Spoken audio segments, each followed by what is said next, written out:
Edmund Kemper lahir di Burbank, California pada 18 Desember 1948. Ibunya, Clarner Elizabeth, dan ayahnya seorang veteran Perang Dunia Kedua bernama Edmund Emil Kemper II.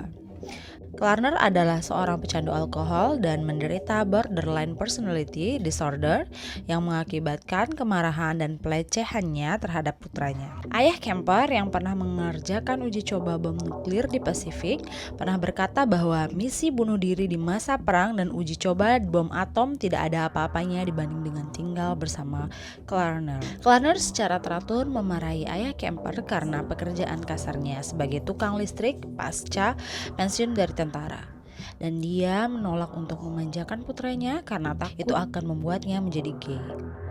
Hidup di lingkungan yang kurang baik, Edmund Kemper menampilkan perilaku yang meresahkan sejak usia dini. Kemper mulai menampilkan fantasi kelam terkait seksualitas dan kematian. Dia mulai memutilasi boneka saudara perempuannya. Terkadang, Kemper juga memaksa saudara perempuannya untuk memainkan permainan yang mengganggu seperti kursi listrik dan kamar gas, seolah membayangkan permainan itu sebagai upaya pembunuhan yang belum bisa dia lakukan di usianya yang masih anak-anak. Di sekolah, Ed Kemper bahkan pernah membuntuti guru kelas 2 sambil membawa bayonet ayahnya. Dan ketika adiknya Susan menggodanya tentang mencium guru tersebut, Kemper dengan dingin menjawab, "Jika aku menciumnya, aku harus membunuhnya terlebih dahulu." Pada usia 10 tahun, perilaku mengganggu Kemper meningkat menjadi kekerasan. Setelah ayahnya meninggalkan keluarga pada tahun 1957, anak laki-laki itu membunuh kedua kucing keluarga tersebut. Dia bahkan mengubur salah satu kucing hidup-hidup. Sementara itu, tanpa suaminya yang bisa dia bully, Ibu Kemper mulai memfokuskan amarahnya pada putranya yang masih remaja. Dan dia secara teratur mencaci maki dan menghinanya, mengatakan kepadanya bahwa tidak ada wanita yang akan jatuh cinta padanya. Semakin hari, Kemper mulai memupuk kebencian yang membara terhadap ibunya, kebencian yang pada akhirnya akan menyulut api kekerasan. Saat semakin dewasa, Kemper semakin ditakuti oleh keluarganya. Ia bahkan dipisahkan dari saudari-saudarinya dan tidur di ruang bawah tanah yang terkunci. Upaya tersebut dilakukan agar Kemper tidak menyakiti saudara perempuannya. Tidak tahan dengan perilaku ibunya, pada usia 15 tahun, Kemper lari dari rumah dan muncul di depan pintu rumah ayahnya. Jika dia mengharapkan sambutan hangat, dia tidak mendapatkannya. Menurut David Weber, dia menakut-nakuti istri baru Edmund kedua dan dikirim untuk tinggal bersama kakek nenek dari pihak ayah di pedesaan California Utara. Kepindahan ini menjadi awal mula sepak terjang berantai yang dilakukan Kemper. Bagi Ed Kemper, tinggal di peternakan kakek neneknya tidak lebih baik dari tinggal di rumah ibunya. Dia menyebut kakeknya pikun dan mengeluh bahwa neneknya berisik. Ed Kemper pun diketahui tidak pernah akur dengan neneknya. Mereka akan selalu terlibat cekcok hanya dari masalah kecil. Pada 27 Agustus 1965, Kemper kembali terlibat pertengkaran hebat dengan neneknya.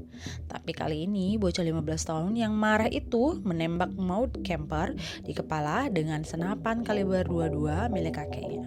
Ketika kakeknya Edmund Kemper pulang dari berbelanja bahan makanan, Ed menembaknya di depan pintu sebelum kakeknya mengetahui apa yang dilakukan kepada sang anak. Setelah mereka berdua sudah mati, dia menelpon ibunya dan mengakui semua perbuatannya. Ibunya pun menyuruh Kemper untuk menyerahkan diri kepada pihak berwajib. Kemper kemudian dikirim ke unit kriminal negara bagian atas Cadero. Di sana, dokter menentukan bahwa Kemper menderita skizofrenia, paranoid, serta menemukan fakta bahwa Ed Kemper memiliki IQ yang sangat mengesankan, yaitu 145. Namun, terlepas dari kejahatan yang dia lakukan, Edmund Kemper hanya direhabilitasi di rumah sakit selama beberapa tahun. Pada ulang tahunnya yang ke-21, tahun 1969, ia dibebaskan. Kemper kemudian tinggal bersama ibunya yang saat itu bekerja sebagai asisten administrasi di University of California di Santa Cruz. Memulai lembaran baru, Ed Kemper pada awalnya mencoba menjalani kehidupan normal. Setelah ditolak dari pekerjaan sebagai polisi negara, Kemper memutuskan untuk mengambil pekerjaan sebagai supir truk. Saat dia mengemudi di sekitar California, Kemper memperhatikan banyak wanita yang ingin menumpang. Jadi dia mulai memberi mereka tumpangan. Awalnya aku memberi tumpangan kepada gadis-gadis hanya untuk berbicara dengan mereka, hanya untuk mencoba berkenalan dengan orang-orang seusiaku dan mencoba untuk menjalin persahabatan. kata Kemper. Dia memberi tumpangan kepada lebih dari 100 gadis tanpa insiden. Namun di masa-masa itu, dia selalu teringat dengan pembunuhan pertamanya dan entah kenapa suatu gejolak di dalam dirinya pada akhirnya kembali muncul. Hal itu mengarah pada tahun 1972 di mana Kemper memutuskan untuk merubah kehidupan normalnya menjadi kehidupan gelap yang penuh dengan kekerasan. Pada tanggal 7 Mei, ia memberi tumpangan kepada dua siswa Fresno State, Mary Ann Peace, 18 tahun, dan Anita Lucesa, 18 tahun, di dekat Berkeley, California. Awalnya, Kemper hendak membawa para wanita itu ke daerah hutan terdekat dan berniat memperkosa mereka. Namun, kala itu dia panik dan malah menikam dan mencekik kedua wanita itu sampai mati. Mengurus jasad mereka yang sudah terlanjur dibunuh, dia kemudian memasukkannya ke dalam kopernya dan pergi ke rumahnya di Alameda. Dalam perjalanan, seorang polisi sempat menghentikannya karena melihat lampu belakang yang rusak. Sayang, sang polisi tidak sampai menggeledah mobil. Jika dia melakukannya, dia akan menemukan mayat-mayat korban Ed Kemper di dalamnya. Sesampainya di rumah, Kemper kemudian memperkosa mayat-mayat itu. Setelah selesai, dia lalu memotong-motongnya, memasukkan bagian-bagian tubuh ke dalam kantong plastik dan membuang korbannya. Korban Ed Kemper disembunyikan di suatu tempat di jurang dekat gunung Loma Prieta. Pasca kejadian itu, Kemper melanjutkan pembunuhannya, membunuh lagi pada 14 September 1972. Seperti pembunuhan pertamanya, Kemper memberi tumpangan seorang pejalan kaki, Haikoko, 15 tahun, yang ketinggalan bus di kelas dansa. Metode yang dia lakukan sama persis seperti yang dia lakukan beberapa bulan lalu.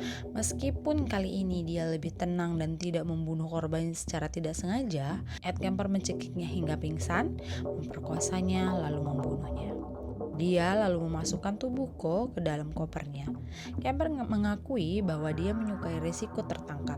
Dia bilang bahwa sensasinya sangat luar biasa dan menambah gairah dalam aksinya. Dalam masa-masa pembunuhannya, dia sering nongkrong di sebuah bar bernama Jury Room yang populer di kalangan petugas polisi. Di sana dia berteman dengan polisi setempat yang kemudian memanggilnya Big Ed. Karena badannya yang besar, Kemper mengaku senang berada begitu dekat dengan orang-orang yang mencoba menangkapnya. Semenjak saat itu, dia diketahui membunuh 3 korban lagi yang dia beri tumpangan di sekitar kampus terdekat. Pada tahun 1973, Kemper kembali tinggal bersama ibunya karena suatu alasan. Sayang, setelah bertahun-tahun berlalu, ibunya nampak tidak berubah dan tetap saja menjadi sosok yang toksik. Mereka lagi-lagi sering cekcok atas hal yang tidak penting. Hingga semuanya mencapai puncaknya pada 20 April 1973. Malam itu, karena emosi yang sudah tidak bisa ditahan lagi, Kemper memukuli ibunya sampai mati dengan linggis saat dia sedang tertidur. Dia kemudian memenggalnya dan melakukan hal tercela kepada kepala ibunya sendiri. Dia juga mengobrol kepada kepala itu selama 1 jam berturut-turut. Seolah itu belum cukup, Kemper juga memotong lidahnya dan membuangnya ke toilet. Hal itu Kemper anggap pantas sebagai hukuman karena ibunya itu sering mengucapkan kata-kata kasar kepada dirinya.